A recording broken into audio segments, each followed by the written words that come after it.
ये हरा भरा कबाब, पान शॉट, मंचाओ सूप दिख रहा है ना, एकदम परफेक्ट। इतना परफेक्ट और टेस्टी बनाना मैंने सीखा है सूरत के श्री कुकिंग क्लास, जिसकी अडाजन में ये चौथी ब्रांच है, जो हर हफ्ते फ्री डेमो कुकिंग क्लास भी करवाते हैं। डेमो क्लास से ही ये तो पता चल गया कि उनकी सारी रेसिपीज़ और सिखाने का तरीका भी एकदम परफेक्ट ही होगा। तो आप भी अपना free cooking demo class Shri cooking में रजिस्टर करवाएं।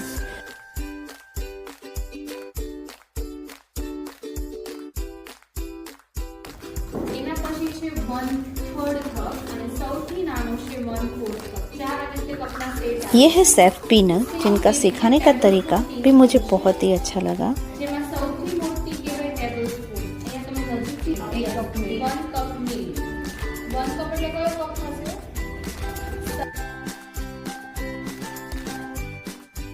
લઈ શકો છો, તમારે ફ્લાવર લેવું છે, બ્રોકલી લેવું છે, લઈ શકાય, પણ કટિંગ કેવું કરવાનું છે?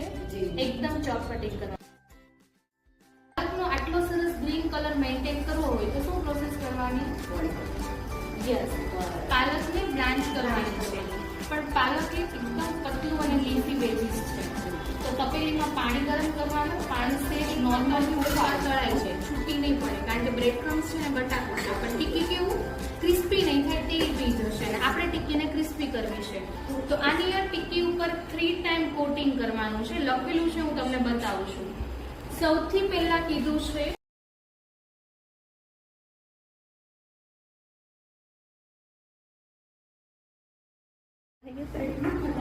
બનાવીશ ને કોઈની હેલ્પ લીધા વગર?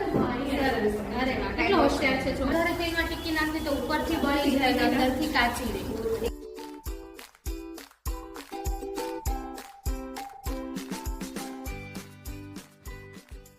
ચારે રેસીપી કમ્પ્લીટ। કઈ કઈ બનાવી આપણે? ડ્રીલ। ઘરે જઈને ફ્રી થાવ ને તો ઇન્સ્ટાગ્રામ ઉપર સર્ચ કરજો શ્રી કુકિંગ એકેડમી, પાછળ તમને શ્રીનો લોગો દેખાય છે, એ પેજને ફોલો કરજો। અમારી બ્રાન્ચ ઉપર એવરીડે જે પણ રેસીપી બને છે અમે ફોટોઝ અપલોડ કરીએ છીએ, અને યુટ્યુબ પર અને ફેસબુક પર અઠવાડિયામાં એક રેસીપી ફ્રીમાં લાઈવ શેર થાય છે।